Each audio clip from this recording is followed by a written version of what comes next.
Hi everyone, what a beautiful day. Today we are talking to an American best-selling author about a very important topic in Sino-US relations that's hardly ever discussed outside of the US. Yes, it's fentanyl. We discussed the roots, how the whole issue developed, and is it spreading outside of the US to the rest of the world? What's China's intentions? Is this CCP's warfare or not? Thank you very much and welcome to the show.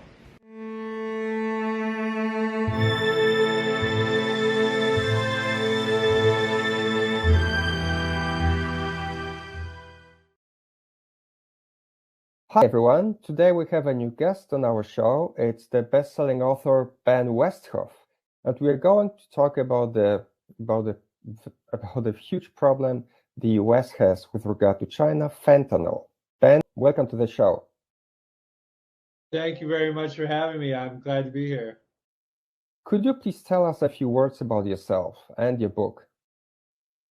Sure. I'm an investigative journalist based in St. Louis, Missouri, and my book, Fentanyl Inc., How Rogue Chemists Created the Deadliest Wave of the Opioid Epidemic, is the first book ever really written about fentanyl, and it discusses the supply chain, kind of highlighted by, I was the first journalist to infiltrate Chinese fentanyl lab, and so I got to see firsthand how these drugs are made, and I also tracked its distribution all over the globe and spoke with addicted users, doctors, public health officials, to really get a sense of the full crisis.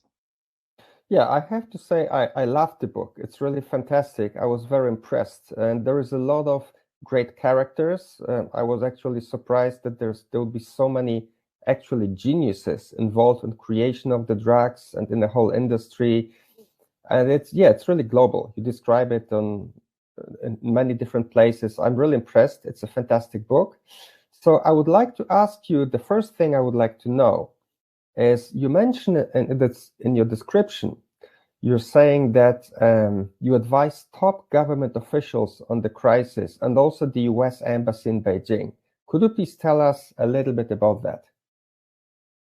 Yeah, well, after my book was published, it really had a lot of bombshells. I found out that the Chinese government was not only kind of looking the other way when it came to the production of fentanyl analogs, which are slight variations of fentanyl, and fentanyl precursors, which are the building block ingredients to make fentanyl.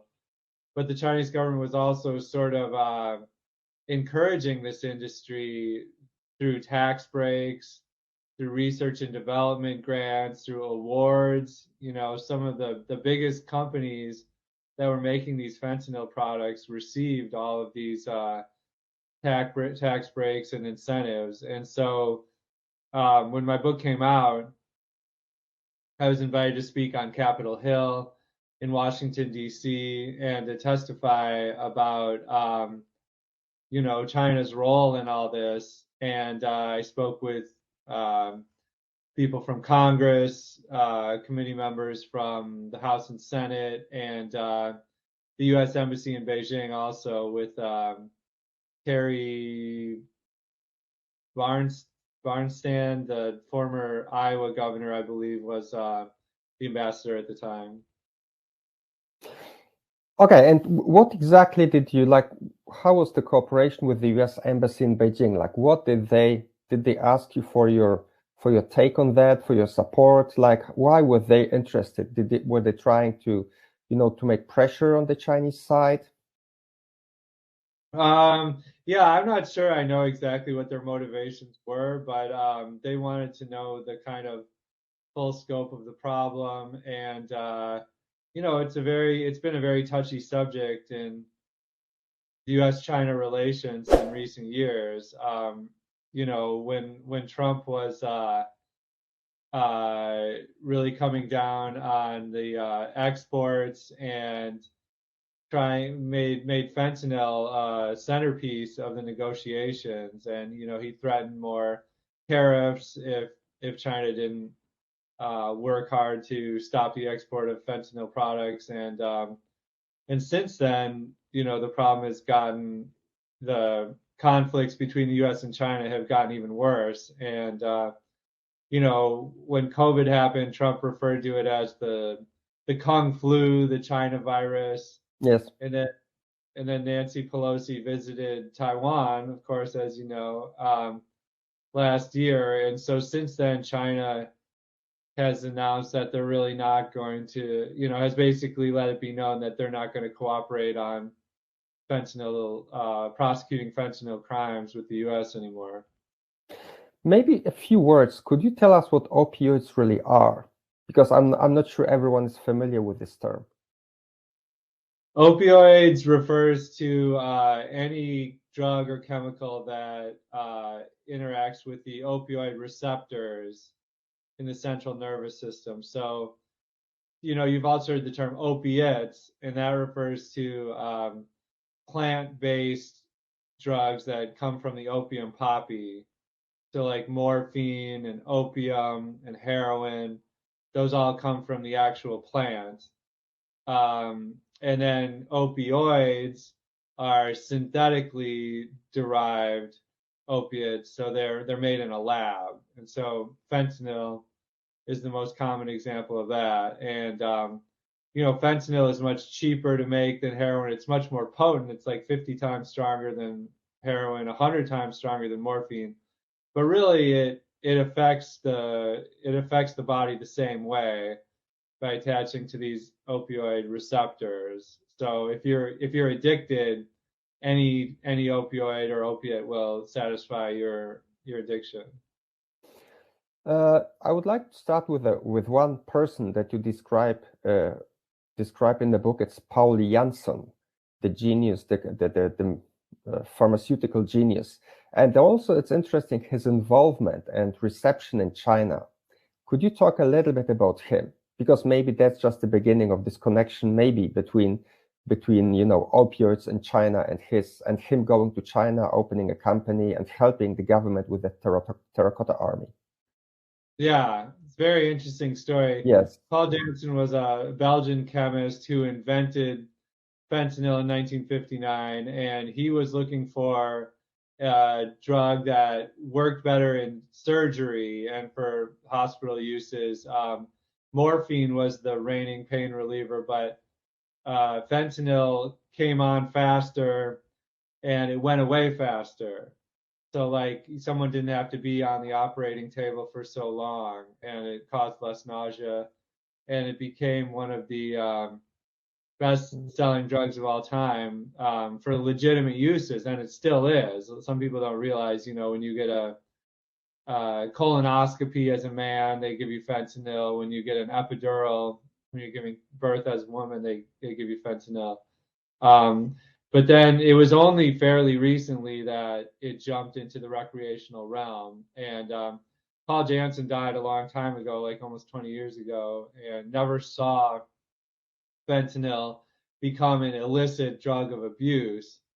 But he would have found it very ironic that almost all the illicit fentanyl is now being made in China, because he had a really strong relationship with the country. His company, Jansson Pharmaceuticals, was actually bought out by Johnson and Johnson many decades ago, but he still ran Jansson Pharmaceuticals, and they were the first, I believe, formerly recognized Western pharmaceutical company who had offices and who were allowed to set up offices in China. And he was actually considered kind of a hero in some parts of China, because the Xi'an warriors that you mentioned, the terracotta soldiers, that's like one of the biggest tourist attractions in all of China, if not the biggest. And it's these, life-size terracotta sculptures of warriors that were buried along with the emperor, I don't know how many hundreds of years ago. But the soldiers had developed a form of like mold on them, and it was like rotting the sculptures or something. But Paul Jansson came up with this new chemical to clean off the mold, and it worked like a charm. And so he was like nationally recognized for helping save the statues.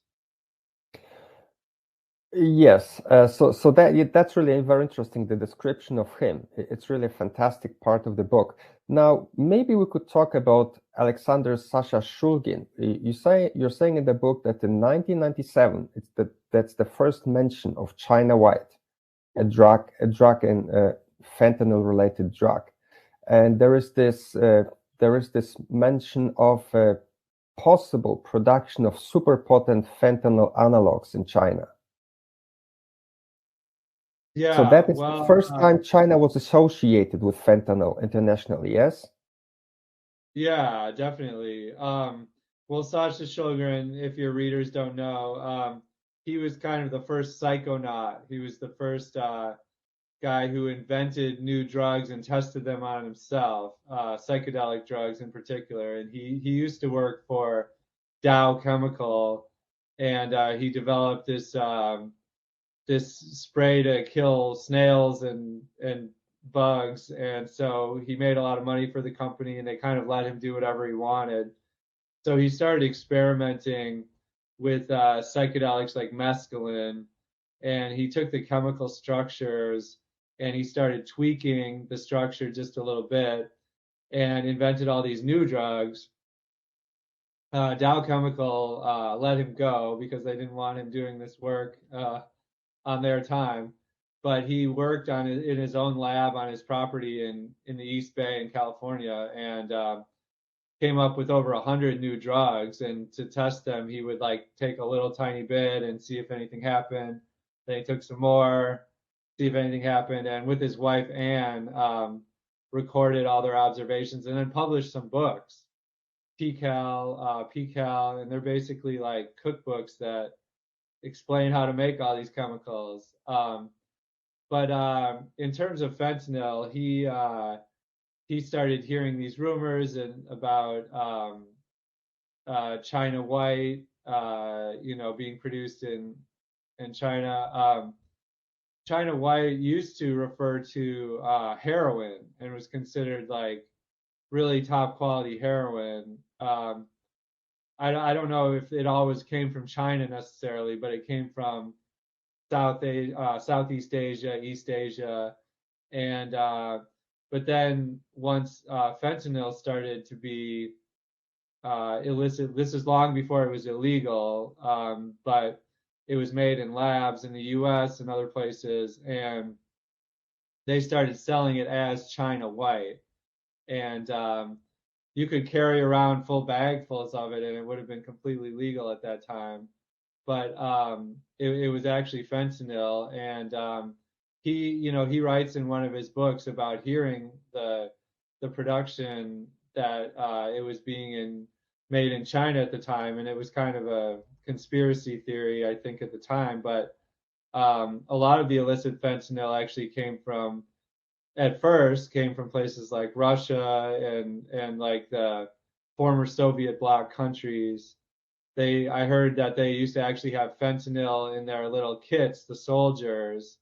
And once the USSR broke up, they had this stock, all this fentanyl had nothing to do with it, so it kind of seeped out into the black market.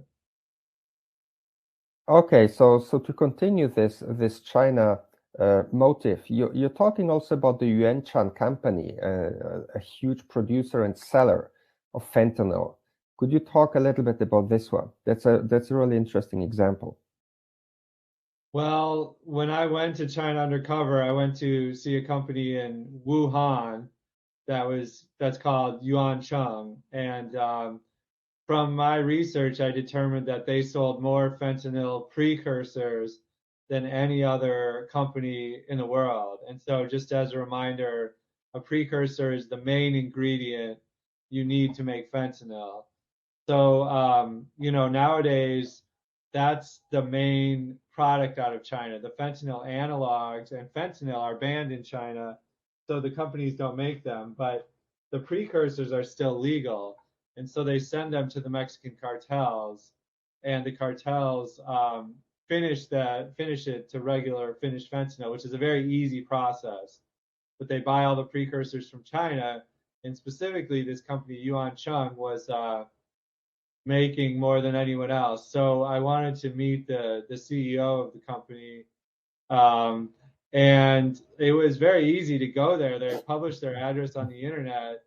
I just made an appointment and walked right in the front door, and I was very shocked about what I saw because there was hundreds and hundreds of young salespeople sitting at cubicles in front of desktop computers. It looked just like a Western sales office, except they were selling, these dangerous drugs, chemicals for the world's most dangerous drug. And they operated on social media and Skype. And I I'm chatted. sorry, which year was that? Which This was year? 2018. Oh, okay. Okay. Yeah, so this was pre-coronavirus. I had never heard of Wuhan at the time, Okay. but it's a very important city for a lot of famous universities are there, and a lot of famous chemistry programs that are kind of a pipeline to the big chemical industry there. It's like the most important city in China for a lot of types of chemical manufacturing, pharmaceutical manufacturing. And this company purported to be above board, legitimate company that made, they said they manufactured 10,000 different chemicals, and they sold like, Viagra, Cialis, some pharmaceuticals like that, but also um, chemicals to speed up the manufacture of rubber and just everything but the kitchen sink. And they claimed their main product was this synthetic cinnamon product used as like in soda and things like that. But all of that, I think, is basically just baloney. I think their real products were, like I said, the fentanyl precursors and also anabolic steroids. All of their employees would send me emails like to try to get me to buy these anabolic steroids. And the reason is like fentanyl precursors and anabolic steroids, they're both what you would call gray market chemicals, meaning that it's legal in China but banned in the West. And so I went into this company in Wuhan, Yuan Cheng, and there were these two sales girls. They both call themselves Amy, and they showed me around. They let me take pictures. They let me not only it was based out of a hotel, this company, and not only did they work there, but they also lived in the hotel, all these employees. And they introduced me to the CEO, who was just sitting right there at one of the cubicles. And he said their company has over 700 employees in all of China at over 30 different branch offices. And he was later indicted in the Yes. U.S. So after my book came out, an indictment for his arrest, plus a $5 million reward was offered for information leading to his capture. But he still remains at large, and I think there's no way he will be caught. Now he knows about the indictment. So, but China is not willing to turn him over. We have no extradition treaty with China. And so, as long as he stays in China, he probably is never going to be arrested. You also mentioned the VAT rebates and the official support of the government for the whole industry. Now, you talk at one moment about the global expansion of the Chinese pharma industry and the plans to dominate the world. And how does it look like today after Xi's corporate clampdown and like the reduction or destruction of some big tech companies? How is it with big pharma? Do they still enjoy such a support in China, or are they not as strong as they used to be? Yeah, I think the pharmaceutical industry in China is still the biggest in the world. They're not the most profitable in the world. The U.S. makes a lot of the brand name chemicals that are that are the most expensive, but China makes the majority of the generic drugs, like vitamin C, like acetaminophen for Tylenol and things like that. So that industry is still doing very well. As I write in the book, China is trying to move the industry up the value chain, so trying to sell more expensive pharmaceutical products, and that's why they have these rebates, these tax rebates for fentanyl, for example. So fentanyl is made legitimately in China too for pharmaceutical uses, and that I think is why they have these tax rebates for exporting fentanyl originally. The problem is that these companies are also the gray market companies are also receiving the tax breaks for exporting fentanyl, and they don't do any checking, any due diligence, where they're sending it. Is this a legitimate company that's, using it, or is this just a fly-by-night company that's actually selling fentanyl for illicit purposes?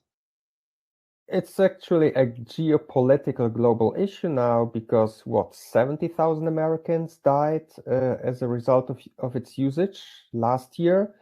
So how does it look like now politically? Because does the US government really pressure the Chinese government, and what do the Chinese say? I mean, that's actually a triangle between China, Mexico, and the US. And each side probably deflects and says, no, it's not our fault. It's really hard to believe that the Chinese government can do anything about it. It's an authoritarian government. I guess they could easily, stop the whole procedure. Well, China is in a weird position because they don't want to take orders from the U.S., but they also don't want to be seen as the drug pusher to the world. And so traditionally, China, like you said, they're an authoritarian government. They can crack down on drug production if they want to, and they have done that for drugs that are a problem in China. Drugs like meth and heroin are big problems in China, and historically they've really cracked down on those drugs when they wanted to. But fentanyl is not a problem in China at all, and so it's very difficult because a lot of these chemicals are making a lot of money for kind of regional, and getting a lot of jobs for these companies, and so the regional officials don't have any incentive to really crack down, whereas the national officials might be more interested in doing that. China has done a lot of things that the U.S. asked them to do, including banning all fentanyl analogs in 2019. But and they've also banned some of the fentanyl precursors. But the problem is that once they ban, it's like a game of whack-a-mole. Like once they ban one of these chemicals, these gray market companies just shift to another chemical that can be, they can manipulate the molecule just a little bit. So now they have something else that's legal. And for the precursors, you start to get precursors. And so eventually you have chemicals that are so common that they're used for lots of other things that you can't ban it because it's used for everyday household items. And so I think the main thing the US wants China to do right now is what I was mentioning before, like verify who they're shipping to. Like the Mexican cartels have all these phony businesses that they create LLC for or whatever, and so but these Chinese companies don't check; they just send the chemicals, and so the U.S. would like China to crack down on that. The problem is that, like I mentioned, U.S.-China relations are so bad right now that China just isn't interested in cooperating with the U.S. at all.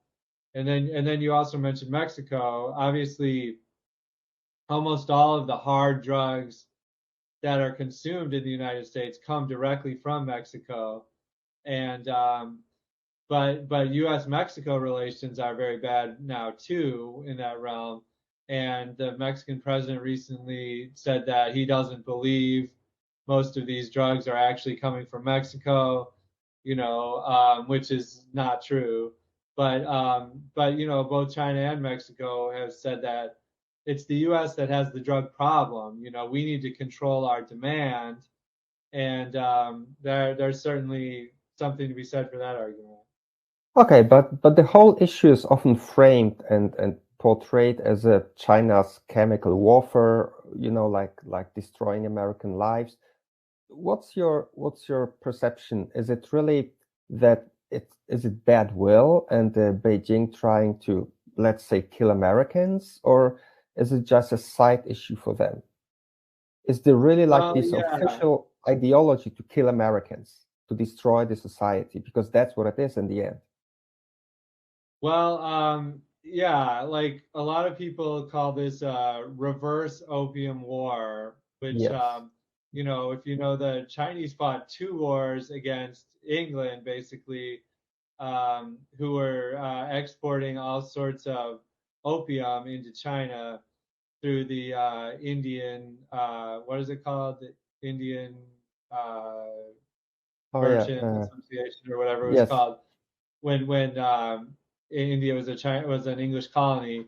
And so, but now you have the reverse of that. You have China is supplying these opioids to the West, and so a lot of people have asked, like, is this a conspiracy, a kind of type of non-traditional warfare?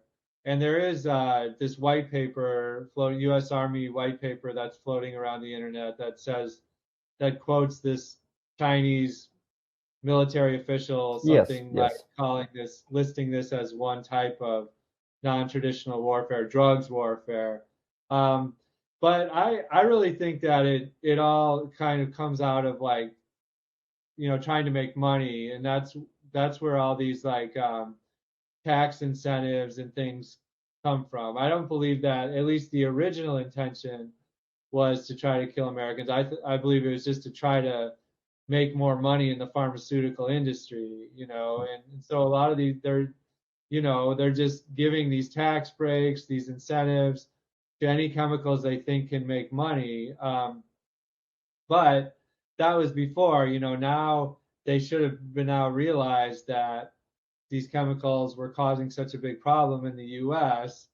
Um, and while they've taken some steps, they certainly haven't enforced it the way they could. And so, I'm not a conspiracy theorist enough to go so far. And I think China it's their, like, official strategy to try to, like, cause American overdose deaths. But I do think, China's not one thing. There's lots of people within the government with lots of different agendas, and certainly, um, I don't think they've done what they could and what they should.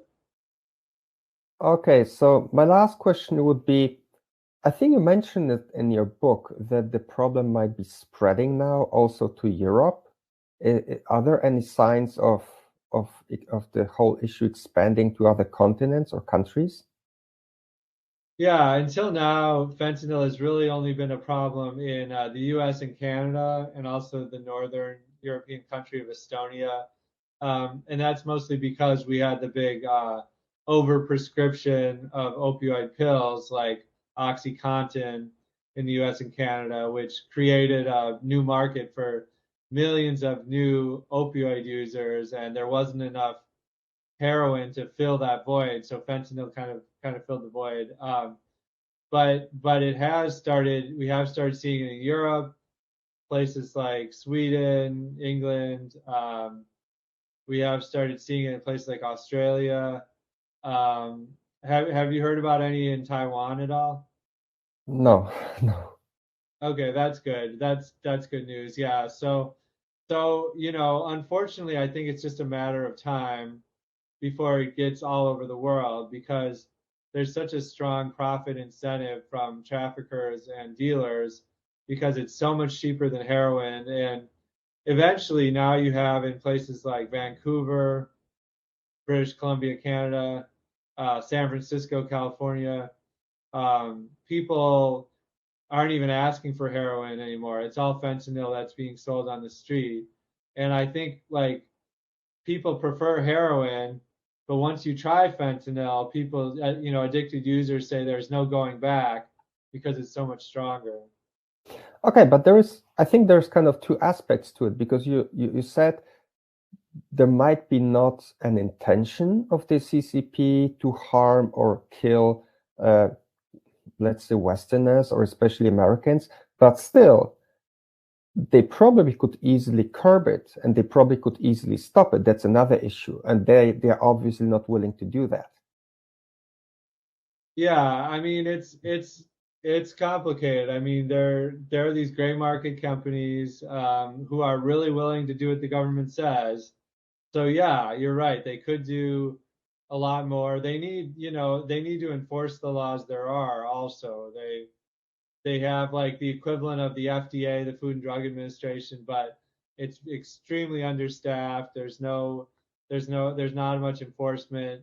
Um, so yeah, it's definitely not being prioritized. That I agree with you about that. Okay, I'm sorry. So the really last question. I know that you talk in your book about Trump bringing up the issue in 2018 in Buenos Aires. How is the current administration? Do they really? Because you mentioned John Kerry in 2016, Trump in 2018. How is it with the current administration? Do they really try to bring this issue to the forefront, or they really have other issues and this is like put on the back burner? The Biden administration has talks a lot about the opioid epidemic, but they haven't really engaged with China about this issue, at least not very publicly. Maybe there's something going on behind the scenes, but like I mentioned, the relationship between the countries has really deteriorated. I think a lot of the Biden administration is focusing on harm reduction partly, but also on traditional law enforcement. And I think at the end of the day, you can't stop these drugs from getting into the U.S. Even if China stopped doing it, India would start making these chemicals or other countries. And so I think we really need to focus on helping our own people and like stopping them from starting, prevention, and medication assisted treatment for people who are already addicted. Ben, thank you very much for your time. It was really a highly interesting interview. Thank you. Yeah, it was great being here. Thank you for watching the video. I would appreciate your feedback very much. Please leave a comment. Also, subscribe to the channel, it helps a lot. Or share it with your friends who are interested in the topic. Thank you very much and have a nice day.